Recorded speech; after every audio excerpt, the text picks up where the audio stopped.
All right. Good morning. Welcome to our General Government Services Committee meeting for Thursday, August the 24th. We're getting started a little bit later. We're having some technical issues. Not able to live stream today's meeting, but it is being recorded and will be posted later. The meeting is certainly open to public, though, in the on-site location. We'll begin with the land acknowledgement statement. We would like to begin by respectfully acknowledging that Dufferin County resides within the traditional territory and ancestral lands of the Tianantati, Attawandaron, Haudenosaunee, and Anishinaabe peoples. We also acknowledge that various municipalities within the County of Dufferin reside within the treaty lands named under the Haldimand Deed of 1784 and two of the Williams Treaties of 1818, Treaty 18, the Nottawasaga Purchase, and Treaty 19, the Adjutant's Treaty. These traditional territories upon which we live and learn are steeped in rich Indigenous history and traditions, and it is with this statement that we declare to honor and respect the past and present connection of Indigenous peoples with this land, its waterways, and resources. Can we have a roll call, please? Councillor Gargos.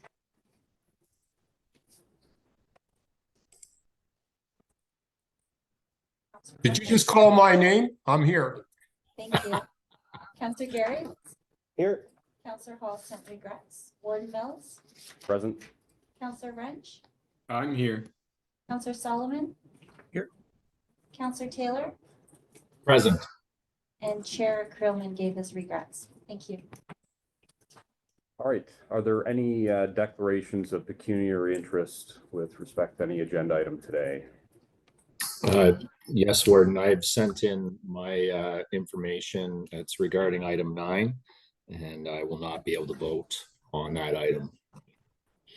Thank you. So at that stage of the agenda, Councillor Taylor, I think we'll just ask you to mute yourself and turn off your video through the discussion and the voting of that item. Very good. Thank you. Okay. The first item is a mid-year report update from Headwaters Communities in Action, and I believe we have Jennifer Payne, who's the executive director of that organization, joining us virtually to provide us with that report. Good morning, Jennifer. Good morning, Warden Mills, and hello, members of the committee and our friends on county staff. It's my pleasure to be with you this morning to present our mid-year report. Is it okay if I share my screen? Absolutely. Through the presentation. Thank you.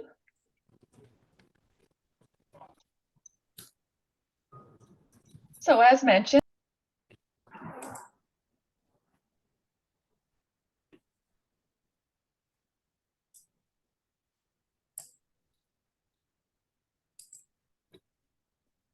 think Jennifer's on mute. If whoopsie. Let's try this. Thank you very much. It's my pleasure to be here with you this morning to present our mid-year report for 2023 for the partnership agreement between Headwaters Communities in Action and the County of Dufferin. And I am Jennifer Payne, Executive Director of HCIA, and this will be our report for activities from January to June 2023. So just a bit about ourselves, a reminder of our vision is engaged citizens shaping a vibrant, sustainable, and resilient community together. And that's a big order, but we do our best to make that happen and support that in a number of different ways. A list of our values here, which you can read. I won't go through them individually, but you can see that we act with heart and intention. Our mission here as well, four-parter, essentially to support research, prioritization, communication, collaboration, and moving ideas into action, centering on people and community members taking action in their communities. A little overview of the context we work within. So what and who makes a vibrant, sustainable, and resilient community? We recognize that community well-being depends on sustainable community development, and that includes attention to the three-legged stool of environment, economy, and community or social concerns in all the things we do. And also the partners in this initiative or in this prospect everybody has a role. So we recognize the unique roles of governments, business and industry, as well as civil society and the nonprofit sector. We're all in this together. And we each have a unique role to play. This is a look at our leadership council presently. We will have a couple of membership changes coming up, which will be announced at our AGM in October. We have a couple of members who will be stepping back, so we are actively recruiting. So one quick ask is to scan your networks, consider who you feel might be a good addition to our leadership council, and we would welcome recommendations and new applications. We also have a change on our staff team as well, or our coordination team. So Betty Harmathy has come on and agreed to be an interim lead for the farm to school programs as our communication or our community connectors program, as Nicole Hamilton has stepped back. But otherwise a consistent team you've seen in our previous reports. Little background about our partnership that we're operating under. It's been formally documented since January 2018, although we had partnered and worked together prior to that. But at that time, we entered into multi-year partnership agreements to do certain projects together.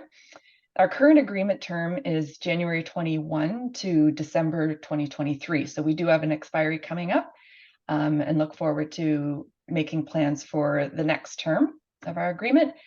In each year, we have annual reviews as well as semi-annual reports like this one. All of our work supports county strategic priorities as well as community priorities, what we hear from our community members, in a number of different ways, mainly in a supportive role. And we're enjoying an increasingly collaborative relationship. It's been very rewarding to work with the amazing staff at Dufferin County and doing some exciting things and considering some exciting prospects as well.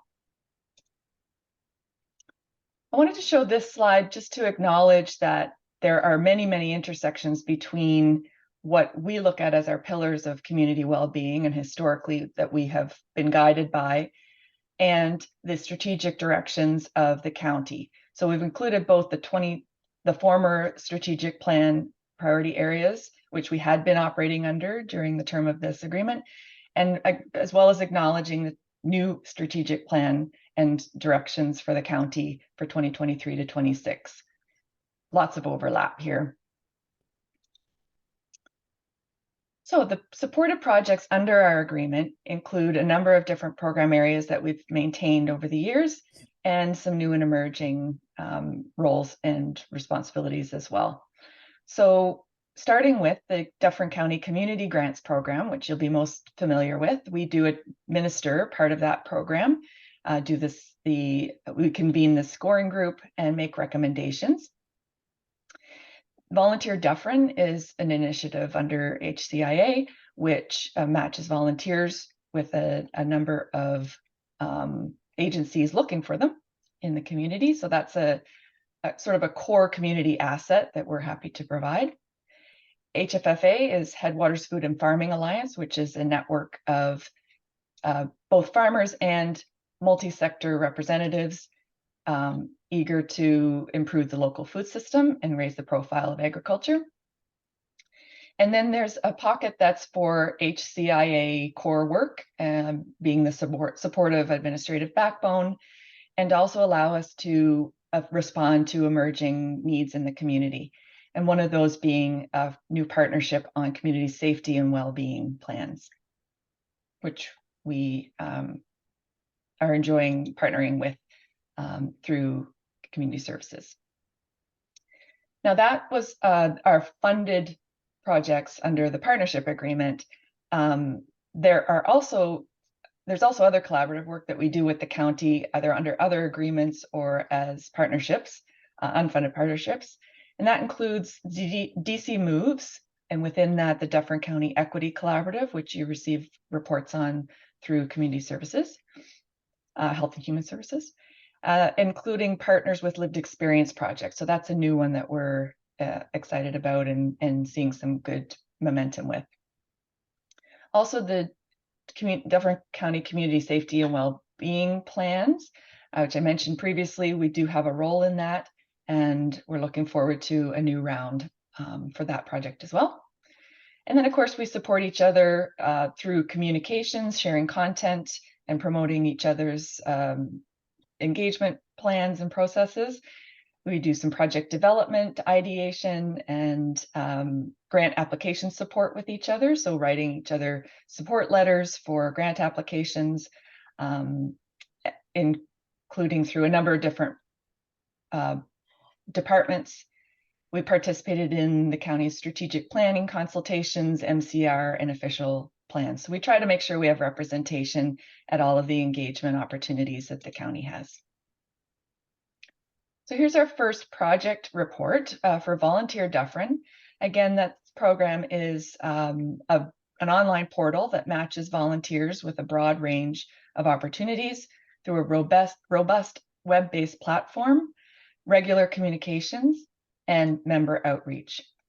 So we're seeing some good upward progress on our metrics in that program, mainly due to the added attention that our new coordinator, Sherilyn, has been applying, and we're enjoying some good momentum there. Including, for example, we've been able to leverage the county funding into additional grant opportunities, and we've been successful on a number of fronts, including launching our Boardward Bound program, which we introduced to you in our previous report.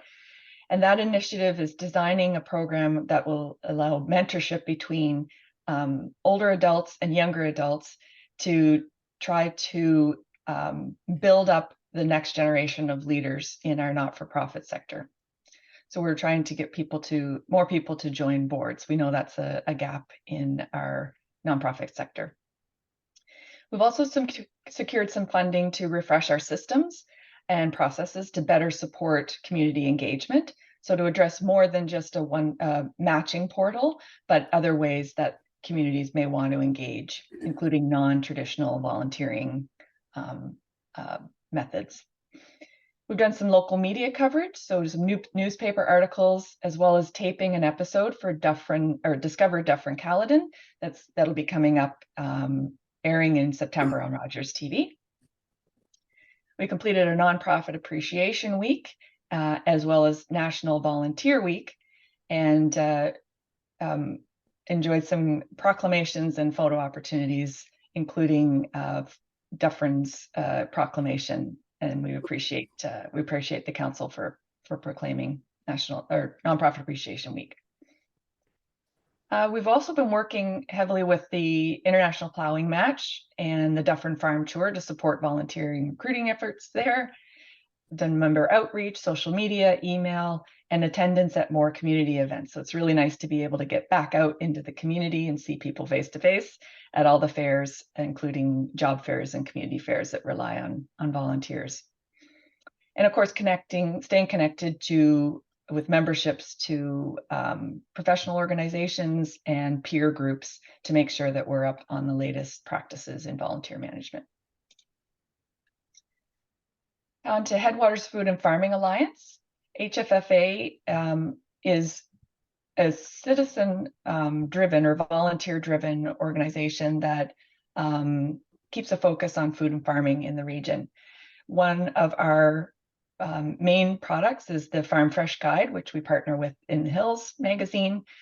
So we successfully published the 2023 edition, and we'll be looking at planning 2024 soon. There's also an online directory, and that continues to be updated.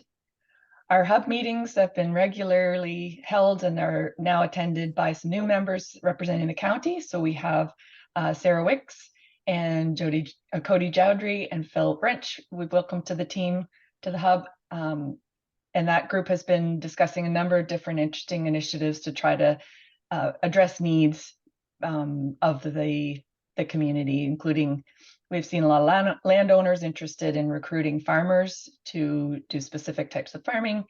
And then we've had volunteers interested in developing food rescue programs and so on. We completed our winter dinner series with 3 local dinners and 1 summer social that was a third-party fundraising event. Collaborated on an agriculture roundtable back in January. Seems so long ago now. And then we're also co-chairing a subcommittee of the DCEC, Health Equity Subcommittee, that's working on food insecurity and access issues. The next meeting of the HFFA Hub is on October 2nd from 10 a.m. to noon. It's typically on Zoom, and everybody's welcome. And a quick update on a very busy project which is Farm to School. It's a subset of our HFFA initiative. I highly encourage everyone to check out our learning journey video for that project that had just wrapped. It's really a beautiful video that expresses the power of people coming together to plan and take action on priorities in food literacy specifically, and getting healthy local foods in schools. So that resulted in the development of our Community Connectors program, which has already had a lot of action in delivering You're the Chef programming, education workshops. We supported the Great Big Crunch event for a number of different schools by providing apples. We provided support on school gardens, community gardens, and a partnership with the Upper Grand School Board. Provided grow towers, water totes, veg trugs, all to encourage growing in class and at schools. Betty arranged for a discount at a local garden center for schools that are looking to support school gardens and growing. Strengthen relationships with their community partners. And then we've promoted the new provincial STEM curriculum, specifically targeting food literacy, which is awesome. It's a site called foodisscience.ca, I think. On to our community grants program. So we had recommended distribution of $120,000 in grants. Were recommended to 31 local organizations who support residents throughout the county. And those were distributed across a number of the county's priorities at that time, which are listed there. And the recipients are extremely grateful for this funding. It's a unique program. In what they've been telling us is that it's one of the programs they rely on for less restrictive funding. And so we wanted to appreciate the county for their guidance and for providing this program that really does a lot to help the community at the grassroots, really at the individual level. Last round, we held a webinar with past applicants, and that's some of the feedback that they provided, that it's a great program and they appreciate it being provided. They also made some suggestions for adaptations that we could consider. There's been an observed need for sustainability funding, which we had mentioned previously. Impact stories continue to be collected, and we share those on the HCI website each fall as we get ready to launch the next round. So that typical timing for that is to launch in November, December, for intake in January, February, depending on the year. And we look forward to doing that again. And then the final bucket is our HCIA core bucket. And that's to support our backbone and shared platform role. So we do project management, fundraising, strategy and finance work, marketing and communications, engagement and outreach, and then capacity building. And that allows the programs that we support to spend more of their time directly on program development and delivery and in engaging with their respective communities. Our strategic planning process is, I hope, in our final stages. We have our theory of change, developing a playbook, and an action framework to really get clear on who we are, what we do, and making sure that everybody knows about it. And then considering where we spend our energies next to play our best role in collaborative efforts as well. So we have recently been approached. I think the word is getting around because we've seen quite a number of inquiries lately just about ad hoc requests for how we can support various work at collaborative tables, as well as with emerging priorities. Community safety and well-being is certainly core. We've participated in the Dufferin Tourism Trails and some of the training they provided for that. Economic and community development, engaging as stakeholders in others' strategic planning and consultations as well. So we hold a kind of a unique bird's eye view of the community, and we're pleased to be able to provide perspectives to our partners.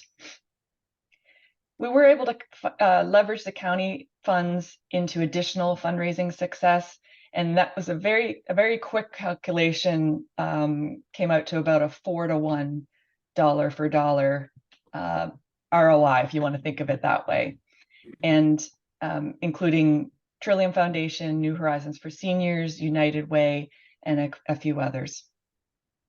So again, we're recruiting for our leadership council. So we are currently prioritizing underrepresented community voices, and we are in need of a financial or treasurer competency.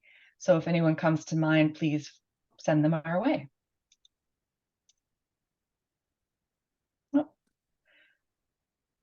So a couple of next steps. That's where we are to date for our mid-year report. Oh, Councillor Taylor, do you have a question? I can answer now. I'm sorry, I didn't mean to interrupt your presentation. I saw the question slide on the next one and I got all trigger happy. That's okay. No, if I could, I just wanted to offer two things. One was, I was so impressed, and I sent you a note after you presented to County Council on how you led the process of, you and your team, excuse me, led the process of grants. And I thought that was just great. And so much so that we were actually talking about that within our municipality, about how well that went, and talking about changing and maybe talking to your team about that. So first of all, that's compliment number one. And then question number one would be, if you need help through social media, if there's something that you wanted to prepare, there's many community leaders on this call that have people following them. And if you thought it was appropriate, like I, for one, would be happy to share out and share the cause and see if there was some qualified folks that wanted to represent. Lots of times they just don't. The reason for not representing is because they weren't asked. So if there's something that you have handy and you wanted to share out, I, for one, would be happy to share that out through my contacts. Excellent, thank you. Now, are you referring to our efforts to recruit for our leadership council, or in general, just content? I am, yes, the Perfect. leadership council, yeah. Thank you very much. So I'll just complete this slide. It's mainly looking at what our next steps are for some of these projects. We'll be consulting with members and volunteers for our portal updates and volunteer Dufferin, continuing with the Boardward Bound initiative, back to school promotion for community involvement hours. And we've actually been approved for a pro bono consulting project with Ivy School of Business, who may help us with some of those engagement and feedback processes. In HFFA, we're going to continue to look at opportunities to do more egg roundtables, have a presence at the IPM and the farm tour and fall fairs, farm to schools big fresh goal, to continuing to work on that, and through our community connectors program, and then the food access subcommittee. So a lot of continuation of efforts that we know take longer than a short term to fully realize. We look forward to the county community grants recipient stories coming in the fall, and then the 2024 round being launched. That's another thing that anyone with a social media account is welcome to do, is share some of those great stories from our website. We always get a bit of a social media package with each story that has a quick post size, social media sized post, and you can link to the story on our website. So I'm happy to provide any graphics or creative that you need. And then within HCIA, again, we're going to wrap up our strategic planning process, as well as some marketing and communication strategy, which I think there's a lot of potential there for a role that we play in a number of the programs that we support, as well as in things we partner on, like community safety and well-being. Speaking of which, we'll be doing data gathering and community engagement for the 2024 Community Safety and Wellbeing Plan starting this fall. So watch for requests from your municipality to participate in encouraging your constituents to contribute to that, because we really want to have a good representation of input from the community specifically for that plan. And explore opportunities for our HCIA Dufferin County Partnership Agreement renewal for Council's consideration. So we want to acknowledge that, yes, it's wonderful to have the financial support, but I don't even call it support. I think of it more as investment in and recognition of the unique role that we play in the community. And I want to very much appreciate this committee as well as the full council for your continued support. We appreciate being able to both continue the momentum that we know requires a longer term horizon for some of this system-wide community level change that we want to see, and your continued partnership in helping us make that happen. With our roles are very complementary, and it really exemplifies our motto, which is making life better together. So I want to appreciate your continued support for HCIA. And now I'm ready for any other questions. All right, thank you, Jennifer. Certainly a lot of important work going on in the community, and I'd like to thank you and your organization for the dynamic role that you play within Dufferin County. Are there any other questions for Jennifer while she's here? Don't see any. Okay. Well, thank you so much, and we'll see you soon. Thank you very much. Have a great rest of your day. Oh, I see one hand up. Councillor Wrench. I don't have a question. I just wanted to thank Jen and thank you for taking time out of your vacation. Maybe that's telling secrets, but Jen's on vacation. She had a meeting last night and today, so that's okay. more than I would do on vacation. These are important meetings. I couldn't just leave them go. So thank you very much. I appreciate that. Thank you. Take care, everyone. Talk soon. Okay, can we have a motion to receive Jennifer's reports? By Councillor Garrett, seconded by Councillor Wrench. All in favor? That's carried. All right, next item, 3 sets of minutes from Access Dufferin. Can I have a mover and seconder to adopt the Access Dufferin minutes for the meetings held on June 21st, July 19th, and August 16th? Moved by Councillor Taylor, seconded by Councillor Garrett. Any discussion on any of those sets of minutes? Seeing none, all in favor? That's carried. Okay, the next item is some recommended appointments with respect to the Diversity, Equity, and Inclusion Community Advisory Committee. The motion is just simply to receive that report and to move forward with the names that have been suggested for approval and appointment. Is there a mover and seconder for that? Councillor Taylor, thank you. Seconded by Councillor Guardhouse. Any discussion on that? All in favor? It's carried. Okay, next is our equity strategy update. I have a mover and seconder to receive that update. By Councillor Solomon, seconded by Councillor Garrett.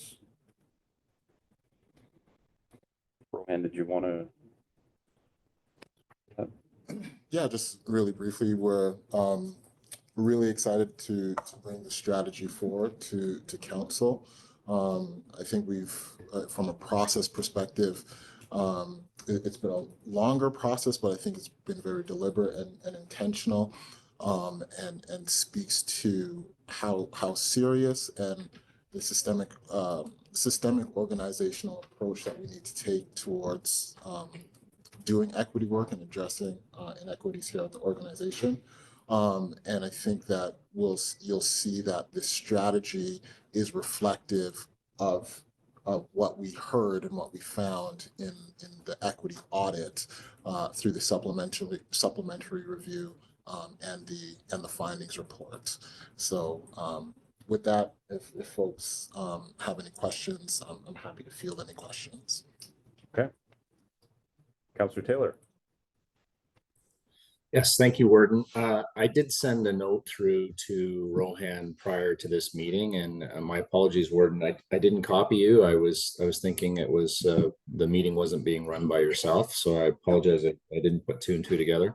But my questions were twofold for everybody else, and Rohan did send me a note, but I think it's worthwhile discussing these. I have two concerns with this report. Sorry, Councillor Taylor, if it is the email you copied me on later, I think that's actually the next agenda item. Oh, I'm sorry. Excuse me. Thank you, Warden. Okay. Excuse me.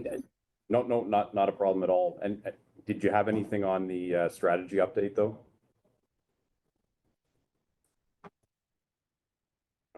Okay. Anybody else? Okay, so we do have a mover and seconder for receiving that report. All in favor? Oh, sorry, Councillor Wrench. Sorry, I'm watching two different screens here because we're having a few issues. I'm just testing you by going late most of the time. I think it's so through you, Warden, I think this is a good report, and I mean it's really clearly laid out. The only question that I have is that there's nothing in here that speaks to potential pushback, mostly from guys who look like me, who are going to say that they are now going to be unfairly kept out of advancement because we're prioritizing equity. I don't think that's the case at all, but I did read it in at least one survey that you did earlier, Rohan, and I just wonder if you could comment on that and if you have a messaging strategy to deal with that if it ever comes up. Yeah, so great question through you, Chair.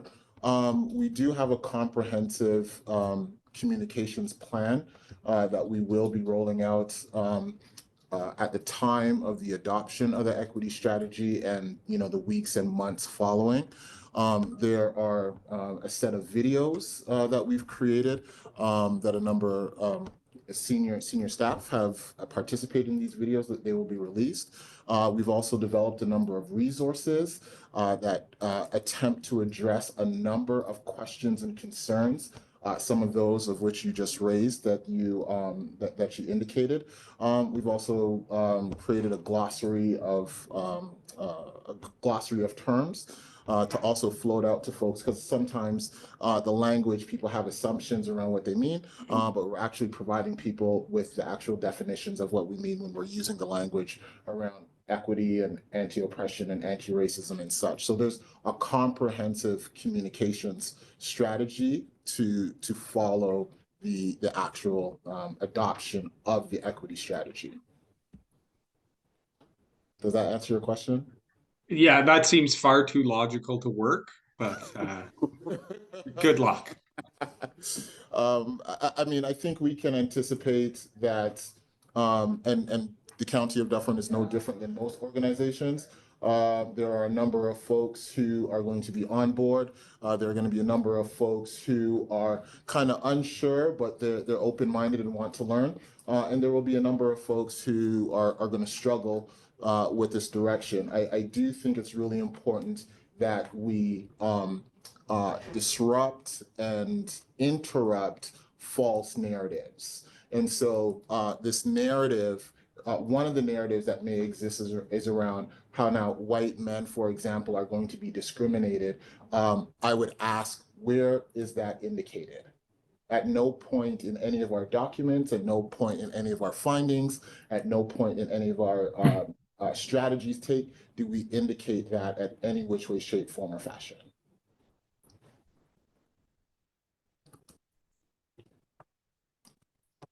I think you raise a good point, though, Councillor Wrench, and I think what you're suggesting is that we just have to be prepared for that. you know, and prepared to respond, you know, or prepared to respond rather, and you know, if logic and rational responses aren't enough, then, you know, probably nothing ever will be, but I think that's all we can provide, right? Anything else? Okay, call the question then. All in favor? And that's carried. All right. The next item is the report with respect to the anti-racism and intersectional oppression training program. So we'll go through the recommended motion here first, and then we'll open it up for discussion. The motion is to receive the report, to approve a single source expenditure of $200,000 for the development and delivery of a 10-module anti-racism intersectional oppression training program with Stephanie Nixon and Associates, Inc., and that the cost of the one-time development of the program be funded as follows, drawing $50,000 from the current year corporate training budget, with the remaining $150,000 from the rate stabilization reserve. Is there a mover and seconder to get that on the table for discussion? Councillor Guardhouse moving. I will second it. Rohan, do you want to make some comments at the front end? Yeah. So one of the things that is clearly identified consistently through the equity audit findings. It was a strong area of focus through the draft equity strategy, as well as what we've heard from staff across the organization consistently as we move along in our equity journey, is that the need to build capacity, the need for training, the need to build people's knowledge and understanding. And so we have done that in my perspective. We've had a number of voluntary training opportunities. We've also had a number of mandatory training opportunities. I think one of most significance is the work that we've done with Anne-Marie Schroeder Incorporated, ASI, in which I believe council, all of leadership, and all non-management have received some baseline introductory equity training. And so what is being proposed here is that ongoing practice of having to build knowledge, capacity, and understanding in regards to equity, and is also being responsive to what staff are asking for and are requiring of us in order to become a more equitable organization. So I'll stop there and. Okay. All right. Thank you. Councillor Taylor, I think you have some questions. Yes, thank you very much, Board Mills. Again, sorry to have jumped the gun. I was so excited to see Rohan's name on a presentation. I got carried away. So my two questions are right here in the piece, and it's really this single source expenditure. So it's not necessarily something that we would do based on our procurement model. I understand why. It's a unique organization. I'm sure getting another organization to do this work based on the fact that it's a proprietary item, that coin-based discipline, but it's still odd to do it, and I think that we should talk about it. And then the second part of my question, I guess, would be for our finance team, and it's this funding it and where we're funding it from, and specifically the rate stabilization reserve. My concern is that we're heading into a budget that's probably going to be high, and we're probably going to need that rate stabilization reserve.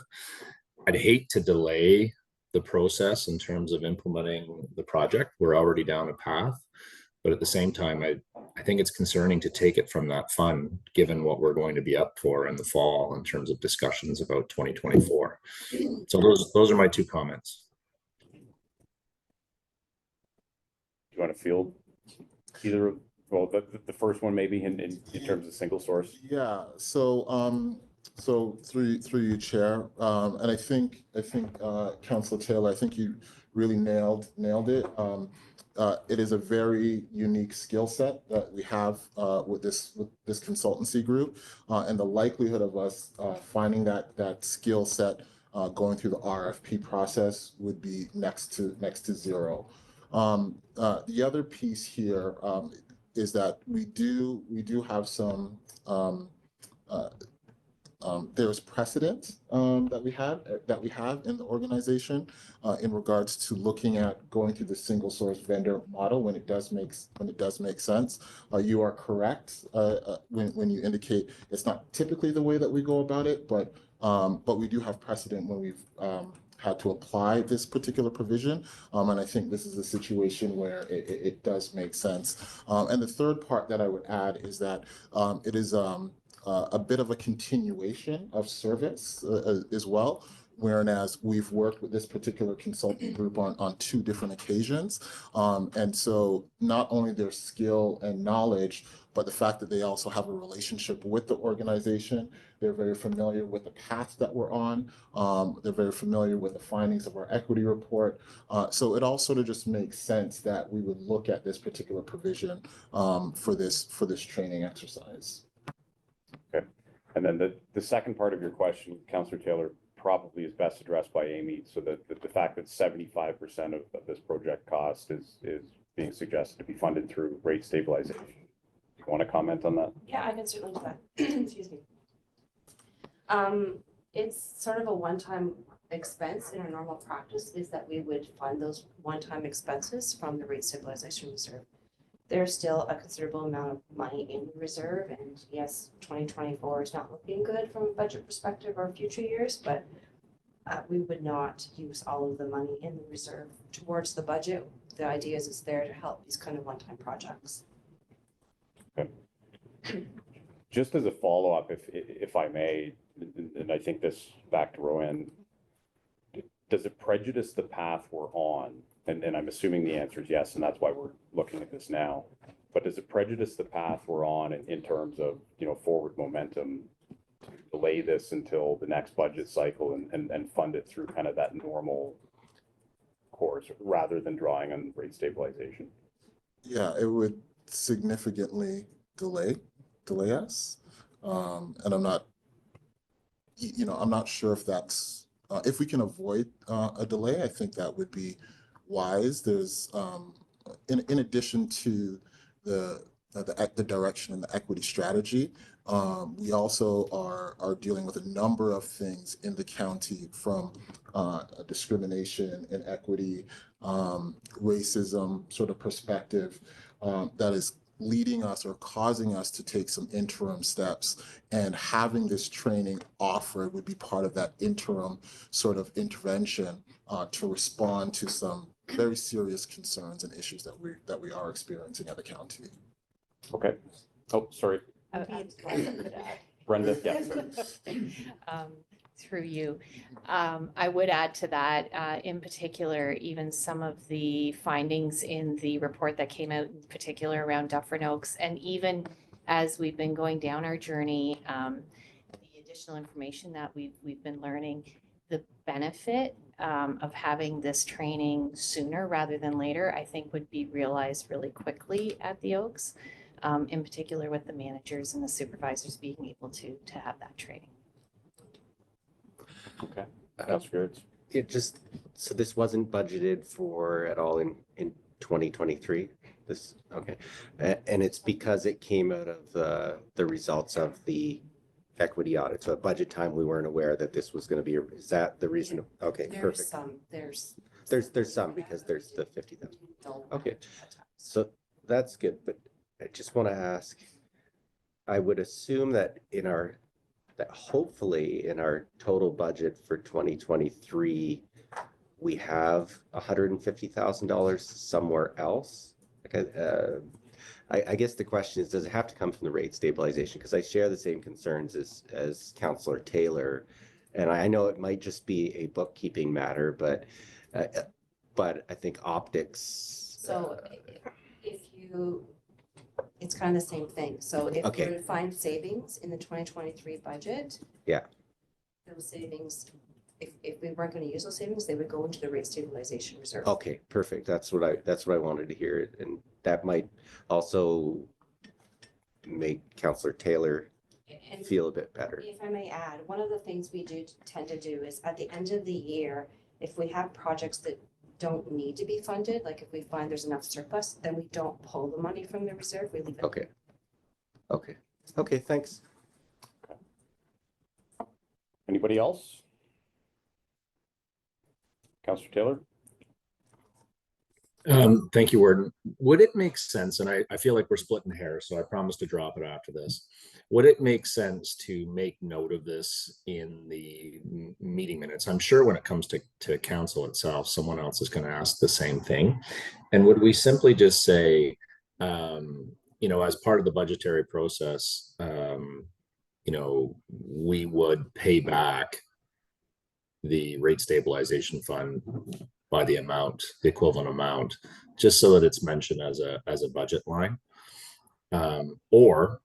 Or could we move forward with the training and talk to the vendor and say, hey, we're not going to pay you till January 2nd or 3rd, whatever it is, and it's part of that fiscal.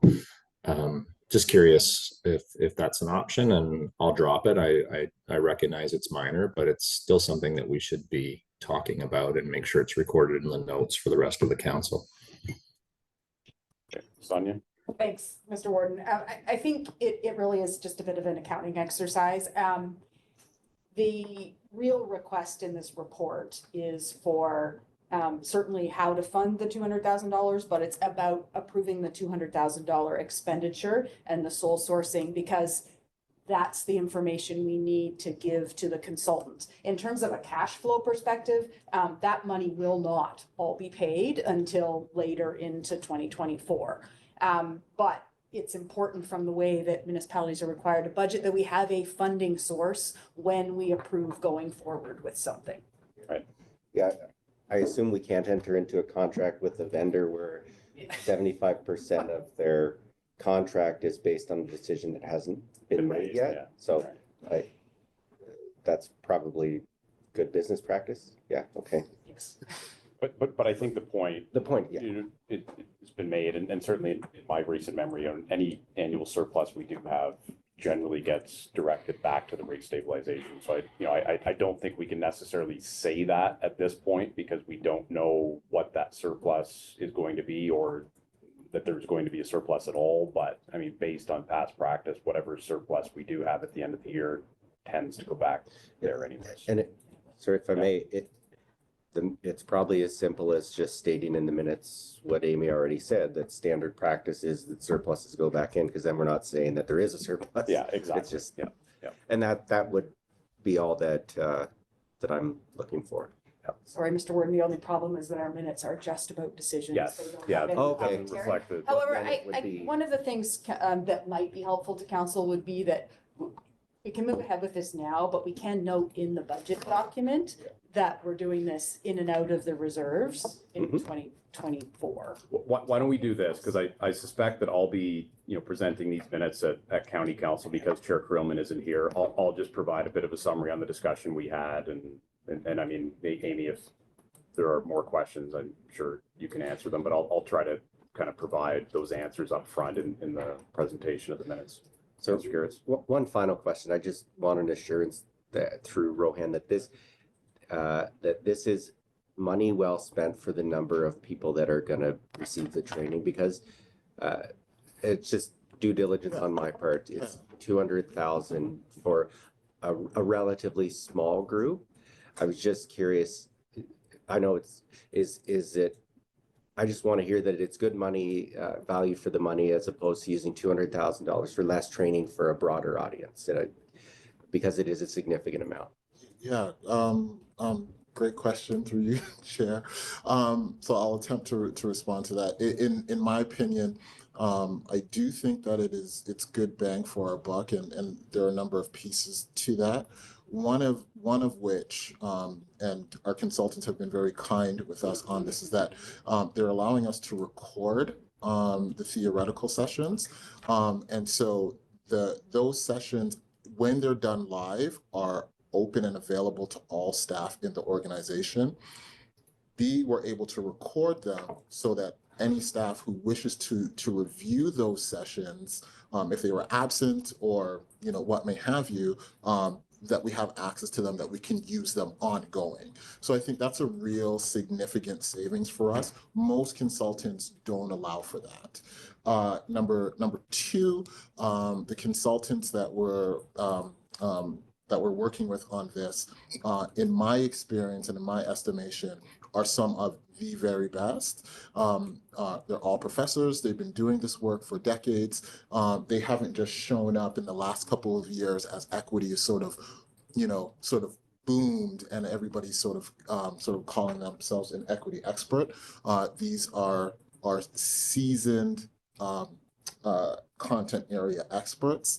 And lastly, there will be additional assets that will be left with us that as an organization, as a people in equity department, we can figure out how to strategize to leverage those resources for more learning opportunities in the organization. So I do think that even though the number is a big number, I do think we get lots of bang for our buck, and there will be lots of opportunities to leverage those assets on an ongoing basis.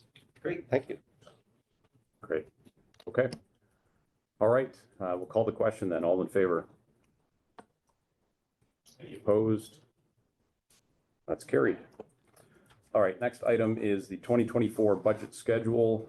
Can I have a mover and seconder to receive the report which contains the schedule?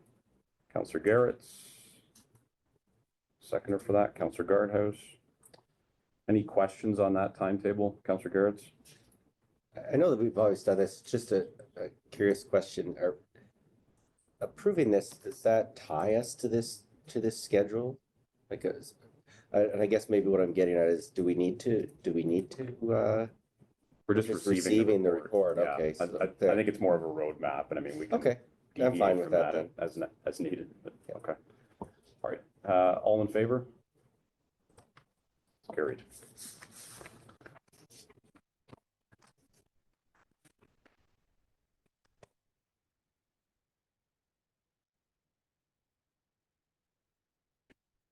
Okay, tax policy review.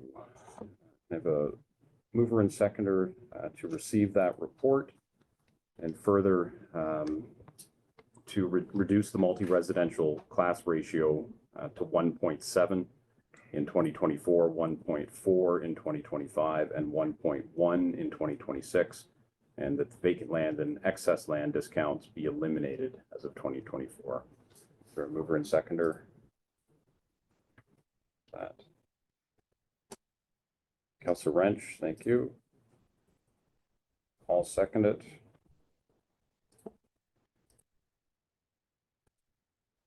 Amy, do you want to discuss that?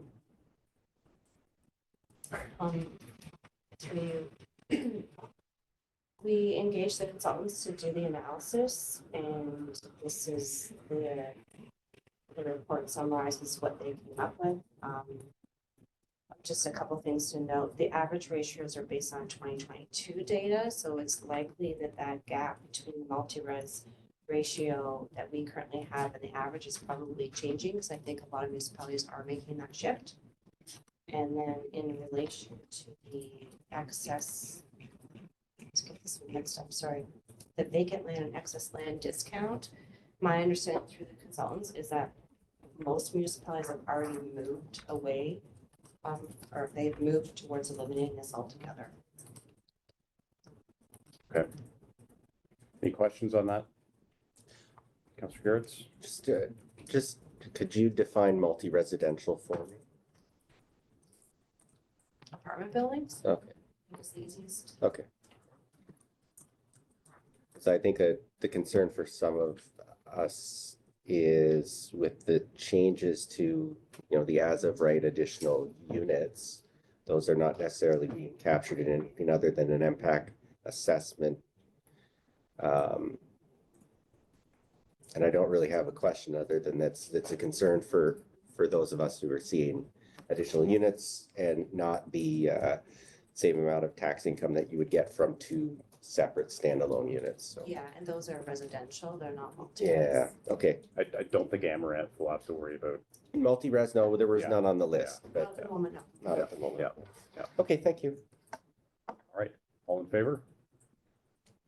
It's carried. Okay, next is the digital modernization project update. Can I have a mover and seconder to receive that report?